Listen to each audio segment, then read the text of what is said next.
Hi hello, how are you. अब तो day by day exams और पास आते जा रहे हैं। आई होप आप भी जैसे जैसे एग्जाम्स पास आते जा रहे हैं उतने ही अपने एफर्ट्स अच्छे से पुट करते जा रहे हो, बहुत अच्छे से सिंसियरली आप पढ़ाई कर रहे हो। Yesterday ICSI came up with a new notification with respect to opt out scheme. तो don't try to distract with that, और आप अपनी पढ़ाई कंटिन्यू रखें। मैं उस नोटिफिकेशन पर सेपरेटली एक वीडियो के थ्रू आपसे के साथ डिस्कशन करूंगा, तो उसकी बात हम सेपरेट वीडियो में करेंगे। आज ही मैं वो वीडियो भी अपलोड करूंगा definitely by the end of the day, तो उसकी बात हम वहीं करेंगे। आज तो हम डायरेक्टली हमारा नया चैप्टर का रिवीजन करना स्टार्ट करते हैं। मुझसे बहुत बोला गया कि सर चैप्टर नंबर 3 में आप ऑल्ट्रेशन से पहले सर एटलीस्ट डॉक्ट्राइन पढ़ा दो सर, एक बार डॉक्ट्राइन सारे रिवाइज हो जाए।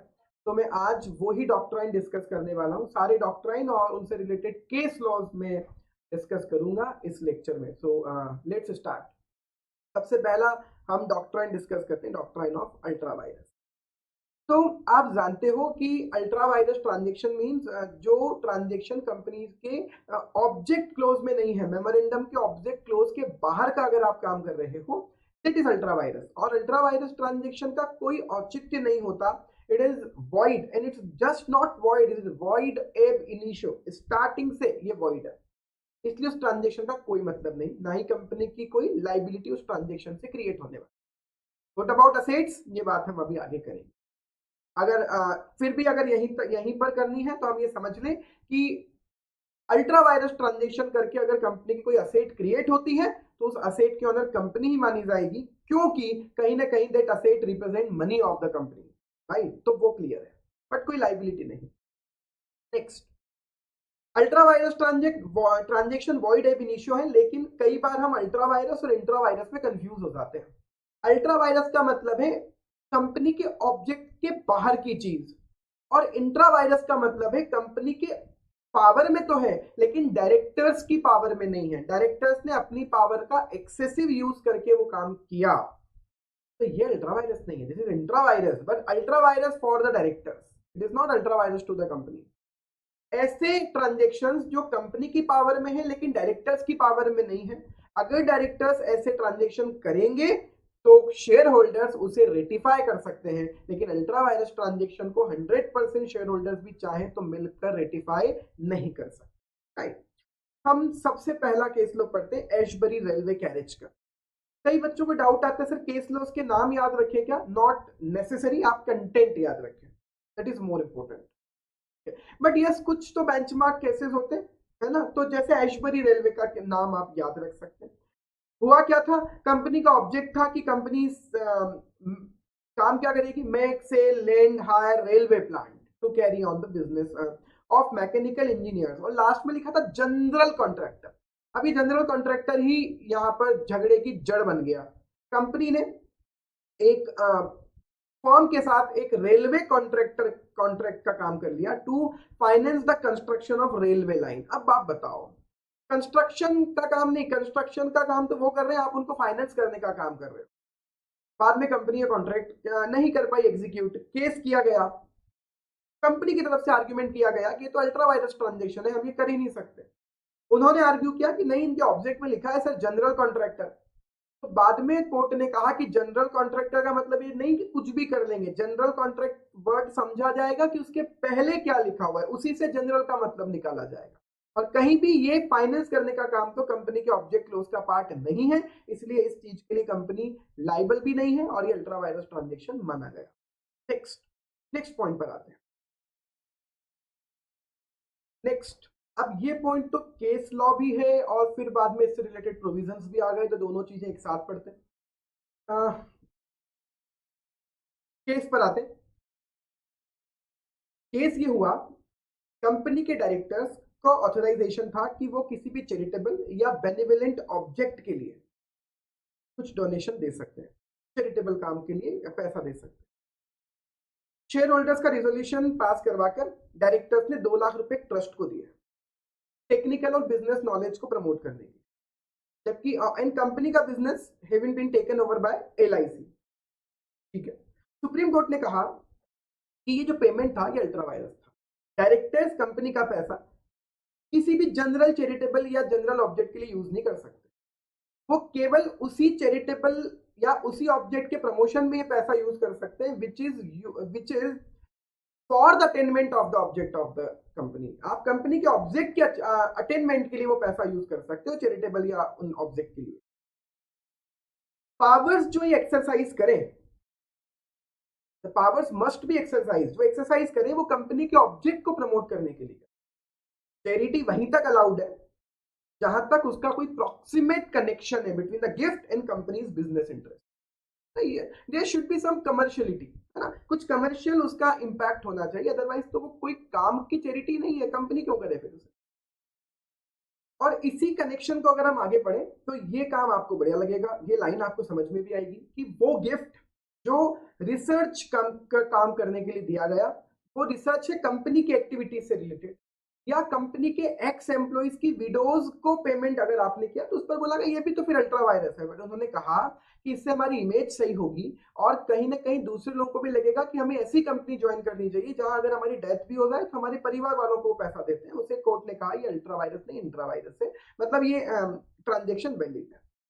इस रिगार्ड में कंपनीज एक्ट का एक सेक्शन बहुत ही रेलिवेंट है, फिर सेक्शन 181, उसका भी जिक्र कर लेते हैं कि कंपनी के डायरेक्टर्स को ऑथराइजेशन है कि वो कंट्रीब्यूट कर सकते हैं bona fide charitable and other funds, लेकिन जनरल मीटिंग में पहले प्रायर कंसेंट लेनी।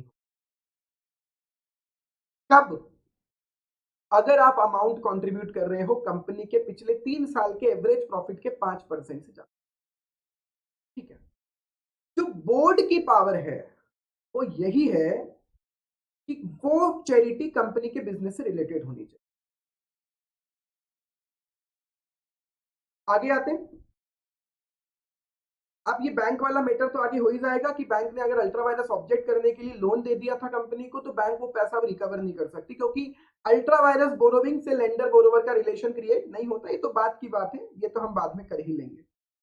Loan borrowing guarantee and ultra vires rule, अब ये यहीं पर फिर पढ़ लेते हैं। लोन बोरोविंग गारंटी अगर आपने अल्ट्रा वायरस की तो क्या हो, तो इसको भी हम डिटेल में समझ लेते हैं एक बार, ये इंटरेस्टिंग चीज है। हुआ ये कि मैंने अभी एक लाइन बोली, अल्ट्रा वायरस ट्रांजेक्शन से लेंडर बोरोवर का रिलेशन क्रिएट ही नहीं हो सकता क्योंकि वो तो वही डेब इनिशियो है। अब हुआ कि एक कंपनी ने अल्ट्रा वायरस तरीके से, मतलब आउट ऑफ द पावर्स जाकर डिपॉजिट्स एक्सेप्ट कर लिया आउटसाइडर से। जब कंपनी का वाइंडिंग अप हुआ तो बात चली डिपॉजिटर्स का नंबर कौन से लेवल पर आएगा, किस सीक्वेंस में डिपॉजिटर्स का पैसा दे, मतलब डिपॉजिटर्स का पैसा दे या नहीं दे, उन्हें आउटसाइडर माने या क्या माने, क्रेडिटर्स माने या क्या माने। कोर्ट ने कहा कि कंपनी और डिपॉजिटर का रिलेशन डेटर क्रेडिटर का ही नहीं, राइट, और इसलिए यहां पर उनका कोई क्लेम नहीं बनता। Ultra vires borrowing does not create a relation of debtor and credit. लेकिन एक बात ध्यान रखना जो कि बहुत लॉजिकल है कि अगर आपने अल्ट्रा वायरस बोरोविंग की और उस बोरोविंग का पैसा आपने कंपनी के लॉफुल ऑब्जेक्ट के लिए यूज किया, उससे कोई कंपनी की एसेट क्रिएट हुई और आपने लॉफुल एक्सपेंस करने के लिए अगर वो पैसा यूज किया, फिर तो आपकी जिम्मेदारी बनती है कि वो पैसा आप वापस लौटाएं क्योंकि वो पैसा कंपनी में यूज हुआ है। तो ये लाइन बहुत काम की है। अगर लेंडर ने जो पैसा लेन किया वो लॉफुल एक्सपेंस डिस्चार्ज करने के लिए दिया, ही में रिकवर था। ये तीनों बातें जो यहाँ लिखी है हम इनको अच्छे से जानते हैं, तो ये रिपीट करने की जरूरत नहीं। अब मैटर ये आता है कि ऐसे तो कंपनी बहुत सारे काम करती है, बहुत सारे काम करना चाहती है, तो क्या each and everything should be written in the memorandum itself? Object clause कितना बड़ा बना लेंगे फिर हम? क्या 100 पेज का ऑब्जेक्ट बना दें? फिर हम तो कुछ भी करना चाहते हैं, बहुत कुछ काम करते हैं। तो ये कहा गया कि each and everything cannot be written in the object clause itself. हम सब कुछ मेमोरेंडम में नहीं लिख सकते हैं। कुछ पावर्स इंप्लाइड होती हैं कि अगर ऑब्जेक्ट में लिखा कि हम ये काम कर सकते हैं तो फिर उससे रिलेटेड कुछ इंप्लाइड पावर है जो अगर ये व्यक्ति ये काम करेगा तो दूसरा काम तो उसे करना ही पड़ेगा उससे रिलेटेड। इसलिए कहा गया कि everything cannot be explicit, some powers are implied, और इसकी हमें अब रिस्पेक्ट करनी पड़ेगी कि there are some implied powers जो आपकी एक्सप्लिसिट की हुई पावर से कनेक्टेड पावर। और फिर ऐसी पावर्स को इंप्लाइड क्यों कहते हैं कि हमारे मेन ऑब्जेक्ट को कवर करने के लिए पावर्स तो हमें चाहिए ही होंगी। जैसे कि एक ट्रेडिंग कंसर्न का लोन लेने का पावर एक इंप्लाइड पावर है, लेकिन सब इंप्लाइड पावर किसको कहेंगे कि ऐसी पावर जो हमारे ऑब्जेक्ट क्लोज में लिखी हुई किसी चीज को करने से बहुत इसेंशियल है, उसको करने के लिए करना ही पड़ेगा। बट ये कहा गया कि कुछ पावर्स इंप्लाइड नहीं मानी जाएंगी। इसका मतलब समझ रहे हो क्या है? इसका मतलब ये है बच्चों कि ये नाम याद रखना, और इसका मतलब ये कि ये चीजें जब तक एक्सप्रेस्ड वे में, जब तक मेमोरेंडम में लिखी हुई नहीं हो, तब तक ये पावर आप यूज मत करना, अदरवाइज अल्ट्रा वायरस माना जाएगा। ये नीचे लिखी हुई जो 9 पावर्स हैं ये इंप्लाइड पावर नहीं हो सकती। इसका मतलब कई बच्चे समझते हैं कि क्या कंपनी काम ही नहीं कर सकती? कर सकती है, सब्जेक्ट टू मेमोरेंडम के ऑब्जेक्ट क्लोज में स्पेसिफिकली ये पावर लिखी हुई, ये पावर इंप्लाइड नहीं हो सकती। पावर नंबर 1, अपनी कंपनी से सिमिलर किसी कंपनी के बिजनेस को अक्वायर कर लेना, ये इंप्लाइड पावर नहीं।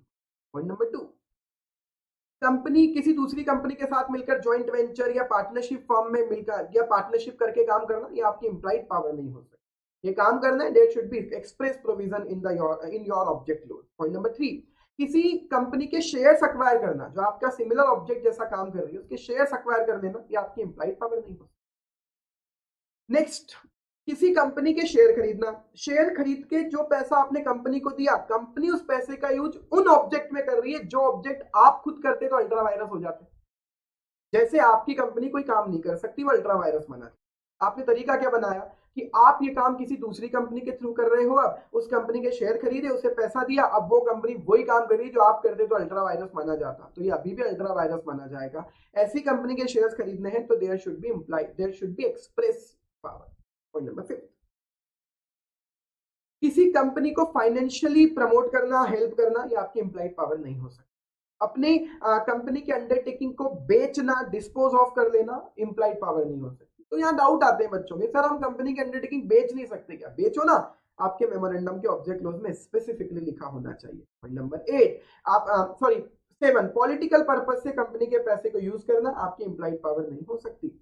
नेक्स्ट, ऐसी चैरिटी, ये जो अभी हमने पढ़ा, ऐसी चैरिटी या डोनेशन का काम करना जो आपकी कंपनी के ऑब्जेक्ट से रिलेटेड नहीं है, ये इंप्लाइड पावर नहीं है।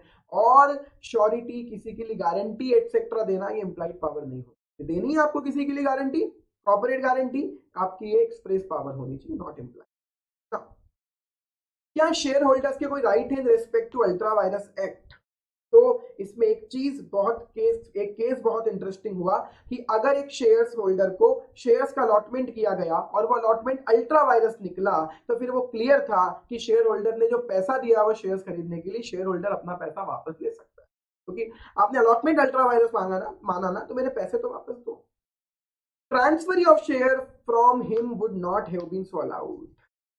लेकिन सुनना ध्यान से, क्या हुआ कि मुझे अल्ट्रा वायरस अलॉटमेंट हुआ, और अल्ट्रा वायरस अलॉटमेंट के बाद अभी तो बात पता ही नहीं चली कि अल्ट्रा वायरस अलॉटमेंट है, मैंने ये शेयर्स किसी और को ट्रांसफर कर दिए। अब आपने अलॉटमेंट गलत साबित करके उसकी शेयर होल्डिंग हटा दी, वो कह रहा है मेरे पैसे वापस दो। कंपनी कहेगी पैसे हमसे नहीं, तुम्हारे ट्रांसफरर से मांगो, हमने तो ट्रांसफरर से दिए थे। तो ओरिजिनल शेयर होल्डर कंपनी से पैसे वापस रखने की क्षमता रखता है अगर अगर अलॉटमेंट बाद में अल्ट्रा वायरस निकल। नाउ ये एक 5 मार्क का इंपॉर्टेंट क्वेश्चन मुझे लगता है, अल्ट्रा वायरस ट्रांजैक्शन के इफेक्ट क्या होते हैं। Point number 1, ultra vires transaction void एब इनिशियो माने जाते हैं और उनकी कोई वैलिडिटी नहीं मानी जाएगी। पॉइंट नंबर 2, अगर किसी मेंबर को दिख जाए, लग जाए, prevention is always better than cure. तो अगर किसी मेंबर को लगे कि कंपनी या कंपनी के ऑफिसर्स कुछ ऐसा काम करने जा रहे हैं जो अल्ट्रा वायरस ट्रांजैक्शन है, वो कोर्ट से स्टे ऑर्डर लाकर उस काम को करने पर इंजंक्शन लगा सकता है, कंपनी को रोक सकता है। पॉइंट नंबर 3, कंपनी के डायरेक्टर्स की पर्सनल लाइबिलिटी मानी जाएगी। ये क्या होता है सर? मतलब क्या, कंपनी वाला डायरेक्टर अलग, पर्सनल लाइबिलिटी कैसे? इसका मतलब ये, डायरेक्टर्स हमेशा बचेंगे नहीं। अगर डायरेक्टर्स जानबूझकर डेलिबरेटली कंपनी की कैपिटल का यूज कंपनी के बाहर अपने ऑब्जेक्ट को फुलफिल करने के लिए कर रहे हैं, तो फिर वो डायरेक्टर्स रिस्पॉन्सिबल होंगे, और इवन फिर तो फ्रॉड का केस चल सकता है। एक शेयर होल्डर भी डायरेक्टर पर केस लगा सकता है to compel them to restore the company's fund. हाँ, कंपनी को पैसा वापस दो, हमारा पैसा है भाई, तुम बाहर कैसे ले गए कंपनी से? कंपेल कर सकता है, डायरेक्टर पर केस लगा सकता है एक शेयर होल्डर। और इसलिए अगर डेलिबरेट मिस एप्लीकेशन है, क्रिमिनल एक्शन हो सकता है फ्रॉड का।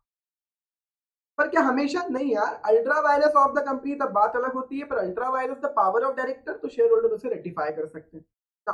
तो 3 चीजें हो गई, पहली चीज हो गई वॉइड एब इनिशियो, दूसरी चीज हो गई इंजंक्शन ला सकते हो, तीसरी चीज हो गई डायरेक्टर्स रिस्पॉन्सिबल हो सकते हैं। चौथी चीज, जब कंपनी के पैसे का यूज अल्ट्रा वायरस प्रॉपर्टी को खरीदने में किया गया। मींस कंपनी को प्रॉपर्टी खरीदने का ऑब्जेक्ट क्लोज के अकॉर्डिंग राइट नहीं था, बट कंपनी के ही पैसे का यूज उस प्रॉपर्टी को खरीदने में किया गया। कहने को अल्ट्रा वायरस ट्रांजेक्शन है, बट उस प्रॉपर्टी की ऑनरशिप कंपनी की ही मानी जाएगी because the property represent the money of the company. और अल्ट्रा वायरस बोरोविंग से लेंडर और बोरोवर, क्रेडिटर और डेटर का रिलेशन क्रिएट नहीं होता है, तो हम ऑलरेडी पढ़ कर। डॉक्ट्राइन ऑफ इंडोर मैनेजमेंट पढ़ने के पहले हम पढ़ेंगे doctrine of constructive notice. Indoor management बाद में ही पढ़े, बेहतर होता है। डॉक्ट्राइन ऑफ कंस्ट्रक्टिव नोटिस, छोटा सा डॉक्ट्राइन लेकिन बहुत काम का। कंपनी के मेमोरेंडम आर्टिकल में सब लिखा हुआ है कंपनी क्या कर सकती है, और दूसरी बात कैसे कर सकती है। क्या कर सकती है मेमोरेंडम, कैसे कर सकती है आर्टिकल। जब भी कोई बाहरी व्यक्ति, whenever an outsider enter into any type of contract with the company, then the outsider should have a responsibility कि वो कंपनी के आर्टिकल्स और मेमोरेंडम को अच्छे से पढ़ ले, ना केवल पढ़ ले, अच्छे से समझ ले। और ना केवल समझ ले, ये देख ले कि जो काम कंपनी आपके साथ कर रही है, आपने जो मेमोरेंडम आर्टिकल पढ़ा, क्या कंपनी ये काम आपके साथ कर सकती है, और जिस तरह से कर रही है क्या उस तरह से कर सकती है। ये जिम्मेदारी किसकी, आउटसाइडर की। अगर आपने ये काम नहीं किया और बाद में जाके पता चला कि ये काम कंपनी नहीं कर सकती अकॉर्डिंग टू देयर मेमोरेंडम, और फिर आपने कंपनी के साथ वैसा काम कर लिया, आप कंपनी को लाइबल नहीं बना पाओगे, क्योंकि गलती आपकी है कि बिना मेमोरेंडम आर्टिकल पढ़े कंपनी के साथ ट्रांजेक्शन किया क्यों। It is a public document, सबको पता है कंपनी के मेमोरेंडम आर्टिकल, और इसीलिए ये माना जाएगा जब भी आप कंपनी के साथ ट्रांजैक्शन करोगे, ये माना जाएगा कि आपको कंपनी के मेमोरेंडम आर्टिकल की नॉलेज थी, आपने पढ़ भी लिए थे, और ना केवल पढ़ लिए थे, समझ लिए। और फिर कुछ गलती मिलती है तो आउटसाइडर के लिए कंपनी रिस्पॉन्सिबल नहीं होगी। It means doctrine of constructive notice company को बचाता है फ्रॉम द आउटसाइड। अब जैसे कंपनी के आर्टिकल्स में लिखा था कि कंपनी का बिल ऑफ एक्सचेंज अगर इफेक्टिव बनाना चाहते हैं तो 2 डायरेक्टर साइन करें। फिर क्या हुआ, कंपनी के 2 डायरेक्टर ने अगर किसी बिल ऑफ एक्सचेंज पर साइन नहीं किया, आप उस बिल ऑफ एक्सचेंज को ले गए, बाद में कहते हो मेरे पैसे दो, कंपनी मना करती है, आप कहते हो मैं केस लगा दूंगा, लगा दो, कंपनी रिस्पॉन्सिबल नहीं होगी, क्योंकि क्लियर लिखा है आर्टिकल्स में 2 डायरेक्टर साइन करें, आप क्लेम मेंटेन नहीं करते। नेक्स्ट, ये तो बहुत इंटरेस्टिंग केस हुआ, बहुत ही इंटरेस्टिंग केस। लिखा था कि मॉर्टगेज डीड को जो साइन करेंगे वो कंपनी का सेक्रेटरी और वर्किंग डायरेक्टर करें। सॉरी, प्रोविजन ये था कि सारे डॉक्यूमेंट साइन करेंगे मैनेजिंग डायरेक्टर, सेक्रेटरी और वर्किंग डायरेक्टर, लेकिन एक डीड ऑफ मॉर्टगेज एग्जीक्यूटिव जिस पर साइन केवल सेक्रेटरी और वर्किंग डायरेक्टर ने किया, एमडी ने किया ही नहीं। कोर्ट में केस गया, किस बात के लिए, मॉर्टगेज डीड को एग्जीक्यूट करवाने गए होंगे, मॉर्टगेज डीड बन गई थी, अब उसके अकॉर्डिंग क्लेम करने गए, सर पैसा दिलवाओ, लोन नहीं चुका रहे, तेरी मॉर्टगेज डीड। कोर्ट ने कहा कि मॉर्टगेज डीड गलत है, कोई मतलब नहीं इसका। क्यों नहीं, क्योंकि साइन ही नहीं किया जिन लोगों के लिए लिखा था उन लोगों ने, और इसीलिए मॉर्टगेज आर्टिकल्स के अकॉर्डिंग करते। इस मॉर्टगेज का कोई मतलब नहीं, मॉर्टगेज डीड इनवैलिड होगी क्योंकि जैसा लिखा था उसके अकॉर्डिंग एग्जीक्यूट नहीं। तो आउटसाइडर्स की रिस्पॉन्सिबिलिटी क्या है कि they are bound to take notice of limits imposed on the company by the memorandum and other document।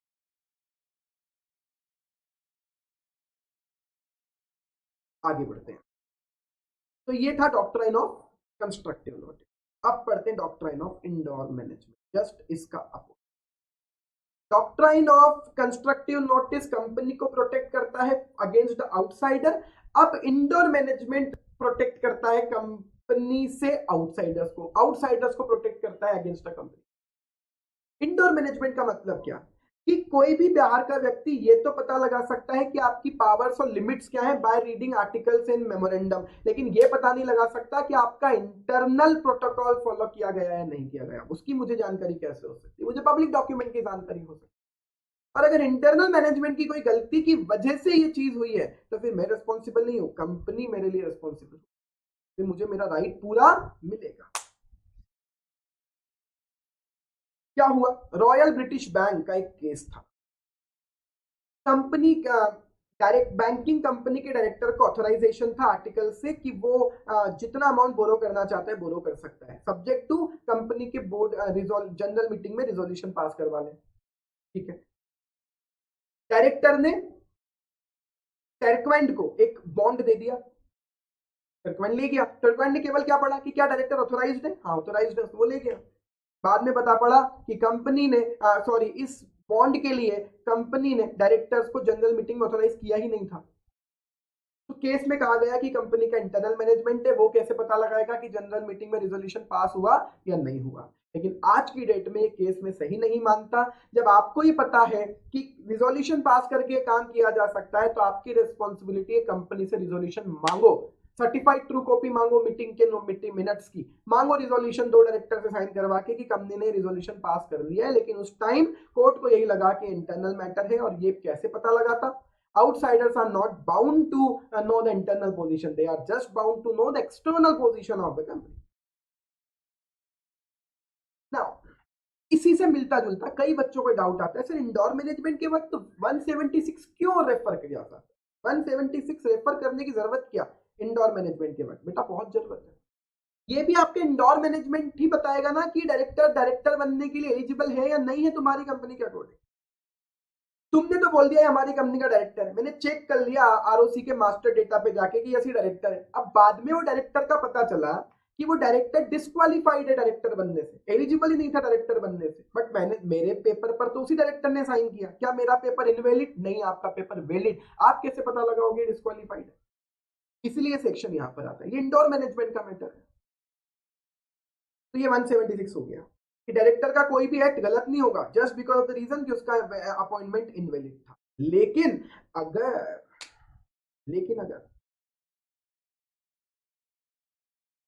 अगर उसका ये अपॉइंटमेंट नोटिस कर लिया गया, नोटिस हो जाए, एक बार पता चल जाए कि अपॉइंटमेंट इनवैलिड है, उसके बाद किए हुए काम पर सेक्शन 176 नहीं लग पाए। 176 का ऑब्जेक्ट क्या है? प्रोटेक्ट करना आउटसाइडर्स को, कि हमारे डायरेक्टर जो काम करेंगे वो सही है आपके लिए, आप ये पता मत लगाओ वो क्वालिफाइड थे या डिस्क्वालिफाइड। आगे आते हैं, फॉर्जरी एंड इनकॉम्पिटेंट एक्ट्स की बात करते हैं। लेकिन डायरेक्टर्स का डिस्क्वालिफिकेशन तक सही है, लेकिन अगर डायरेक्टर वो काम कर दें जो उनकी पावर में ही नहीं है, इनकॉम्पिटेंट है जिस काम को करने के लिए, वो थोड़ी रेक्टिफाई करेगा सेक्शन। नहीं, सेक्शन ने तो ये कहा कि disqualification will not affect your transaction with the company to the director. तो section does not apply where the act itself is not in the competence of the board of director. आपने unpaid call compromise कर ली कि ठीक है मैं लिख कर दे रहा हूं, मत दो पैसा अनपेड अमाउंट, ये अल्ट्रा वायरस ट्रांजेक्शन है, वैलिड नहीं। डायरेक्टर्स को अपनी डिस्क्वालिफिकेशन के बारे में पता नहीं था। क्या हुआ? Allotment and forfeiture of shares किया गया डायरेक्टर के द्वारा, who continued to act even after they were disqualified, but वो अवेयर नहीं था इस बारे में। ये कहा गया कि ये सेक्शन लगेगा और ये ट्रांजेक्शन सही माना जाएगा। ठीक है, एक और चीज है, अब where this section does not save the situation। क्या 176 ने कहा डिस्क्वालिफाइड डायरेक्टर द्वारा किए हुए काम सही माने जाएंगे, लेकिन एक लिमिट के बाद नहीं, अवेयर होने के बाद नहीं, फिर भी किया गया, बट कंपनी चाहती है उसे रेटिफाई करना, तो यस कंपनी रेटिफाई कर सकती। Where the director in question were not aware by the fact,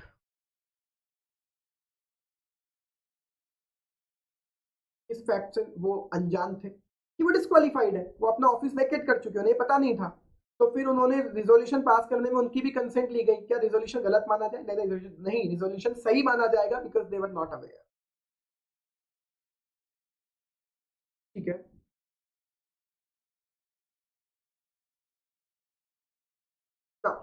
indoor management के एक्सेप्शन अब सुनो। तो ये इंडोर मैनेजमेंट का ही मैटर है 176 कि भैया अगर डायरेक्टर डिस्क्वालिफाइड है, हमारी प्रॉब्लम नहीं है, हमें नहीं पता था डायरेक्टर डिस्क्वालिफाइड है या क्वालिफाइड। ठीक है, अब आगे बढ़ते हैं, ये बहुत इंपॉर्टेंट टॉपिक।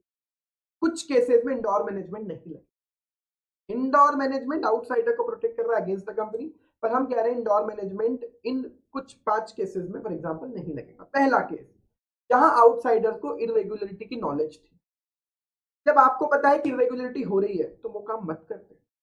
अच्छा, सब कोर्ट में प्रूव करना पड़ता है कि सर देखो they are aware about this, फिर भी अब ये आड़ ले रहे हैं। अब ये किसका सपोर्ट ले रहे हैं? इंडोर मैनेजमेंट का। सर इनको पता था ये काम की इरेगुलरिटी है, फिर भी इन्होंने इस ट्रांजेक्शन को कंटिन्यू रखा। कोर्ट ने कहा आपको इंडोर मैनेजमेंट का शेल्टर लेने का राइट नहीं है। क्या हुआ था केस? ये रहा केस।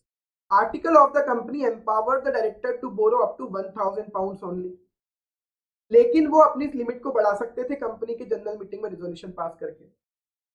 बट एक बंदे ने बिना कंसेंट के 3,500 पाउंड बोरो कर दिए। कंपनी ने अमाउंट पे करने से मना कर दिया। कहा गया कि डिबेंचर केवल 1000 पाउंड तक ही सही है, क्योंकि उसके बाद आपको देखना चाहिए था रिजोल्यूशन पास हुआ या नहीं हुआ। Next, so when you are having the knowledge of irregularity you cannot take the shelter of indoor management. Point number 2, अगर प्रॉब्लम ये है कि आप इंडोर मैनेजमेंट की हेल्प ले रहे हो कि सर ठीक है मुझे इंटरनल बातें कैसे पता होती, बट बाद में अगर ये प्रूव हो गया कि तुम्हें तो एक्सटर्नल भी पता नहीं है, तुम्हें तो मेमोरेंडम आर्टिकल की ही नॉलेज नहीं है, तो फिर कंस्ट्रक्टिव नोटिस पहले लगेगा, इंडोर मैनेजमेंट बाद में लगेगा। तो कंस्ट्रक्टिव नोटिस लगते ही आपके लिए कंपनी रिस्पॉन्सिबल नहीं है। तो if you are not having knowledge of a memorandum and articles, तो फिर कंस्ट्रक्टिव नोटिस भी तो बीच में आएगा और फिर आपको कोई हेल्प नहीं मिलेगी। पॉइंट नंबर 3, जहां भाई साहब कंपनी के साथ ही फ्रॉड हुआ है, company is not a maker, company is also a victim. जहां कंपनी के साथ फोर्जरी हुई है, तो आप कैसे कंपनी के अगेंस्ट में इस चीज को फॉलो कर सकते हो? कंपनी की गलती नहीं, कंपनी के साथ ही फोर्जरी हुई है। किसी बंदे ने फर्जी साइन करके आपको शेयर सर्टिफिकेट इशू कर दिए, आप कहते हो मुझे तो शेयर सर्टिफिकेट ये मेरे हैं, मुझे पैसा चाहिए कंपनी से, मेरा राइट चाहिए शेयर्स के रेस्पेक्ट में। इंडोर मैनेजमेंट ने मुझे कैसे पता है फर्जी साइन हुआ? तो कंपनी कहती है हमने गलती नहीं की, हमें ही नहीं पता है फर्जी साइन कर दिया। कल से तो से कोई भी व्यक्ति फर्जी साइन करके शेयर्स इशू कर देगा, आप बोलोगे हम पैसा दें तुम्हें, हम हमसे क्लेम करोगे? Not possible. और ये बात समझ में, कंपनी के साथ भी फ्रॉड हुआ है ना, फोर्जरी के केस में कभी भी इंडोर मैनेजमेंट एप्लीकेबल नहीं होगा। Number 4, negligence. मत पता लगाओ इंटरनल चीजें, कॉमन सेंस तो पता लगाओ, but common sense is not a common nowadays. आप जानते हो अब एक गलती क्या होगी, मैं कई बार दोहराता हूं, एक मेरे ही क्लाइंट के केस में ऐसा हुआ है कि कंपनी में 2 शेयर होल्डर थे, दोनों ही डायरेक्टर थे, दोनों ही शेयर होल्डर थे, दोनों का बिजनेस अच्छा चल रहा था, कंपनी का बिजनेस अच्छा चल रहा था। कंपनी ने 2 लाख रुपए का माल उज्जैन के किसी व्यक्ति को बेचा, पैसा कंपनी को 2 लाख रुपए उज्जैन के उस पर्सन से लेने थे। इसी बीच डायरेक्टर्स के बीच में आपस में डिस्प्यूट्स हो गए, दोनों अलग अलग हो गए। एक डायरेक्टर उज्जैन गया और वो कस्टमर से 2 लाख रुपए खुद के नाम पर ले आया, खुद के नाम का चेक ले आया, उस बंदे ने दे भी दिए। अब कंपनी ने उस बंदे को नोटिस भेजा, हमारे 2 लाख रुपए चुकाओ। वो बंदा कह रहा है मैंने तो डायरेक्टर को दे दिए। इंडोर मैनेजमेंट, मुझे क्या पता डायरेक्टर हो, तुम्हारी क्या बातचीत है? हम कहेंगे बेवकूफ हो गया, तुम्हें इतना तो बात पता होने चाहिए ना कि कंपनी अलग और डायरेक्टर्स अलग। तुमने कंपनी के नाम का चेक डायरेक्टर्स के नाम पर कैसे दे दिया? इसमें इंडोर मैनेजमेंट का शेल्टर नहीं ले पाओगे। It is negligence on your part, totally negligence on your part, और फिर यहां शेल्टर नहीं मिलेगा। यही केस यहां भी लिखा। नेक्स्ट, क्या हुआ? कंपनी के नाम पर कोई बंदा बोलता था किसी थर्ड पर्सन को, मैं कंपनी का एजेंट हूं, कंपनी का एजेंट हूं। बाद में उस बंदे ने उनके साथ ट्रांजेक्शन भी कर लिया। अब बंदा आके आपके ऊपर बोल रहा है कि उस एजेंट ने हमारे साथ गलत करा और एजेंट की गलती के लिए प्रिंसिपल रिस्पॉन्सिबल होता है, तो आप मुझे पैसे दो। हमने कहा भाई कौन सा एजेंट, कहाँ का एजेंट? हमने कभी उसको एजेंट ही नहीं बनाया। ये आकर कह रहा है हमें क्या पता, हमको क्या पता आपका एजेंट है या नहीं। वो तो कहता है आपका एजेंट है, हमको आपको इंडोर मैनेजमेंट की क्या जानकारी। हम कहते हैं भाई हमारे साथ भी फ्रॉड हुआ है, हम विक्टिम है यहाँ। अगर ये एजेंट बाय होल्डिंग आउट होता, ये तुम्हें कहता कि कंपनी का एजेंट है और कंपनी के रिप्रेजेंटेटिव उस टाइम हाँ करते कि हमारा एजेंट है, तब अलग बात है कि वो कॉन्ट्रैक्ट एक्ट कहता है ये एजेंट बाय स्टॉपल है, एजेंट बाय होल्डिंग आउट है।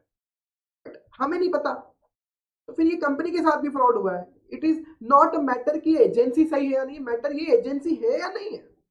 एजेंसी नहीं है भाई साहब, तो फिर हम रिस्पॉन्सिबल नहीं होंगे। नेक्स्ट, और एक ही डॉक्ट्राइन जहां ट्रांजेक्शन जो आपके साथ किया गया ना, आप कह रहे हो सर इंडोर मैनेजमेंट मुझे क्या पता ये काम कर सकते या नहीं। हमने बोला नहीं, ये गलत हो जाएगा, तुम्हें पता होना चाहिए था ये काम कर सकते हो या नहीं। इंडोर मैनेजमेंट नहीं, अल्ट्रा वायरस के प्रोविजंस लगे, राइट। और इन केसेस में, 6 केसेस में इंडोर मैनेजमेंट काम नहीं कर।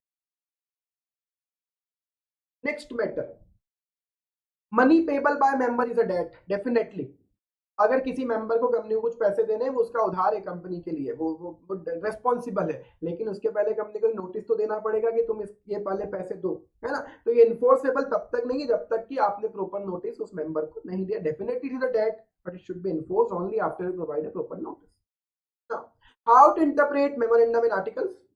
रूल नंबर 1, मेमोरेंडम और आर्टिकल को उसी तरह से इंटरप्रेट करें जिस तरह से आप दूसरे लीगल डॉक्यूमेंट्स को इंटरप्रेट करते हो। नंबर 2, अगर मेमोरेंडम आर्टिकल में जो लिखा है उसको कुछ वक्त से किसी एक तरीके से प्रैक्टिस किया जाता रहा तो वो प्रैक्टिस ही ट्रेंड बन जाएगी, और आपने जब तक ये काम किसी आर्टिकल में कुछ प्रोविजन लिखे हैं उसे किसी एक तरीके से इंप्लीमेंट किया जाता रहा और अब तक किसी ने ऑब्जेक्शन नहीं लिया, तो माना जाएगा कि इस आर्टिकल में जो लिखा है उसका मतलब यही है। बात समझ रहे हो? Practice in the course of long year itself become the indication कि इस रूल को इसी तरीके से समझा। ठीक है। एंड पॉइंट नंबर 3, अगर आर्टिकल्स और मेमोरेंडम में कोई कंफ्लिक्शन दिखे तो दोनों को साथ में रखकर पढ़ना चाहिए। You should read it together. 3 rules of interpretation of memorandum है ना। Next, doctrine of alter ego, lifting of the well. अगर कोई काम कंपनी के शेयर होल्डर, ऑफिसर, डायरेक्टर्स गलत इंटेंशन से करते हैं तो ये फ्रॉड माना जाएगा कि डायरेक्टर्स ने अल्टीमेटली फ्रॉड किया और उसके लिए आप रिस्पॉन्सिबल रहेंगे। जब आपने फ्रॉडुलेंटली और अनजस्टली काम किया है आपकी कैपेसिटी से बाहर जाकर तो फिर फ्रॉड है और फिर कंपनी रिस्पॉन्सिबल नहीं है, फिर कंपनी अलग और आप अलग नहीं कहा जाएगा, फिर ये माना जाएगा यू आर डायरेक्टिव माइंड, आपका था पूरा दिमाग, फिर आप रिस्पॉन्सिबल। मेमोरेंडम आर्टिकल के बीच में difference, not a substantial matter जिसे आज इसने इंपोर्टेंट टाइम पर डिस्कस किया जाए। हम बात करते हैं मेमोरेंडम आर्टिकल्स के लीगल इफेक्ट, बहुत काम की लास्ट टॉपिक इस चैप्टर। क्या लीगल इफेक्ट है मेमोरेंडम और आर्टिकल्स के? Point number 1, members are bound towards the company. Articles और मेमोरेंडम में जो लिखा है वो कंपनी के शेयर होल्डर पर एप्लीकेबल होगा, चाहे वो पहले दिन से लिखा हो या बाद में उसे ऑल्टर किया गया, ये मानते हुए कि जैसे कि हर बार इस पर आपने साइन किए, कोई ऑल्ट्रेशन हुआ उस पर आप अग्री नहीं थे, फिर भी वो ऑल्ट्रेशन पास हो गया क्योंकि स्पेशल रिजोल्यूशन से पास हो जाता है, क्या आपको वो मानना पड़ेगा? आंसर है यस, वो मानना पड़ेगा। Each and every member is bound towards bound by the provisions of memorandum and article. एक कंपनी में आर्टिकल्स में प्रोविजन लिखा था कि कभी भी अगर कंपनी का कोई मेंबर इंसॉल्वेंट हो जाएगा हम उसे मेंबर नहीं रहने देंगे, हम कंपलसरी उससे कहेंगे कि हम जिसको बोले उसे तुम्हारे शेयर ट्रांसफर करो, जितनी प्राइस पर बोले उतनी प्राइस पर। एक बंदा इंसॉल्वेंट हुआ, उसने कहा मैं शेयर्स तुम बोलोगे उसको और तुम जितने पर बोलोगे वो नहीं करूंगा, मैं आउटसाइडर को बेच के जा रहा हूं क्योंकि वहां पैसे ज्यादा मिल रहे हैं। डिसीजन आया, तुम्हें आर्टिकल्स को फॉलो करना पड़ेगा, जो ये बताएंगे उसको जितने में बताए उतने पर बेचना पड़ेगा। You are bound to the company, members are bound to the company. उल्टा भी होगा, company is bound to the member. मतलब कंपनी अगर गलत पैसा यूज कर रही है, शेयर होल्डर्स का गलत तरीके से यूज कर रही है, शेयर होल्डर केस लगा सकते हैं कंपनी के अगेंस्ट में कि हमारे पैसे का मिस एप्रोप्रिएशन किया जा रहा है, गलत तरीके से यूटिलाइजेशन। ठीक, तो कंपनी भी बाउंड है मेंबर्स के लिए क्योंकि अल्टीमेटली पैसा वो मेंबर्स का है। Members bound to the member. Contract act कहता है कि प्रिविटी ऑफ द कॉन्ट्रैक्ट होती है, जिनके बीच में कॉन्ट्रैक्ट हुआ वही लड़े उस कॉन्ट्रैक्ट के लिए। बट मेंबर्स का कंपनी के साथ कॉन्ट्रैक्ट हुआ, कंपनी का मेंबर्स के साथ हुआ, मेंबर्स का आपस में तो कोई कॉन्ट्रैक्ट ही नहीं हुआ, तो फिर मेंबर्स एक दूसरे के लिए लायबल कैसे होंगे? Through the company. कोई भी मेंबर कंपनी के साथ गलत करने के लिए डायरेक्टली मेंबर की कैपेसिटी में उस मेंबर पर केस नहीं लगा सकता, मेंबर पर केस कंपनी लगा सकती, मैं उसको इनिशिएट करवा सकता हूं केस लगा। Right. Point number 4, company not bound to the outsider. गलत, हालांकि लिखा तो यही है company is not bound to the outsider, पर कहीं ना कहीं फिर ये गलत हो जाएगा। केस क्या हुआ कि कंपनी का एक कॉन्ट्रैक्ट हुआ था किसी व्यक्ति के साथ में, ठीक है, आर्टिकल में लिखा था, आर्टिकल में लिखा था कि इस बंदे को आप टर्मिनेट नहीं कर पाओगे, इसको ऐसे समझ लें। बाद में आपने टर्मिनेट कर दिया उस बंदे को, ये बंदा गया कोर्ट में, सर लिखा है टर्मिनेट नहीं कर सकते फिर भी कर रहे हैं। कोर्ट ने क्या कह दिया उस केस में, सॉलिसिटर वाला केस, कोर्ट ने कह दिया कि यस तुम कौन होते हो आर्टिकल्स को एनफोर्स करवाने वाले, तुम्हारे साथ तो कॉन्ट्रैक्ट ही नहीं हुआ। अगर ऐसे डिसीजन चलने लग गए तो फिर अल्ट्रा वायरस कंस्ट्रक्टिव नोटिस का मतलब क्या हुआ? पढ़ के ही तो मैंने डिसीजन लिया था, फिर आप कह रहे हो मेरे ऊपर एप्लीकेबल नहीं है।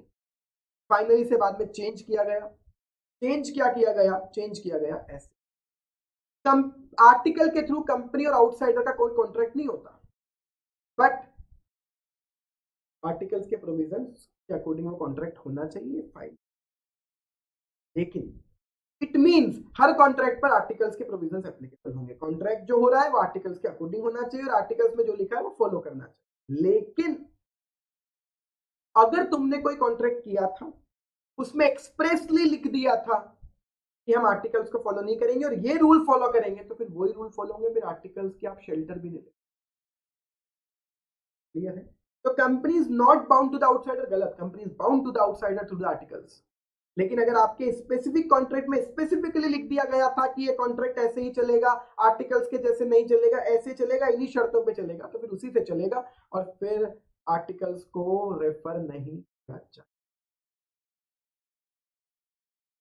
ठीक, तो ये तो लिखा था पॉइंट नंबर 1 में। पॉइंट नंबर 2 में क्या लिखा? whether directors are bound by whatever is contained in the article। अगर डायरेक्टर कॉन्ट्रावीन करते हैं आर्टिकल्स के प्रोविजन को, तो डायरेक्टर खुद लायबल होंगे मेंबर्स के। और यस, ये वाला काम तो मेंबर रेक्टिफाई कर ही सकते हैं, because it not ultra virus, it is intra virus, कि डायरेक्टर्स के पावर का अब्यूज है, ना कि कंपनी के पावर्स का। तो इसे रेक्टिफाई किया।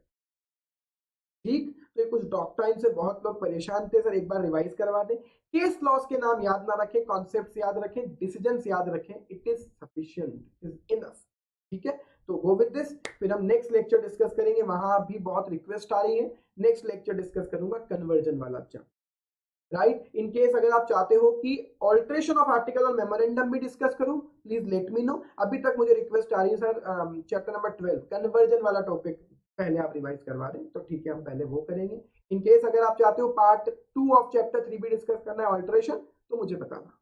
ठीक, चलिए मिलते हैं नेक्स्ट लेक्चर के साथ कल। Thank you so much.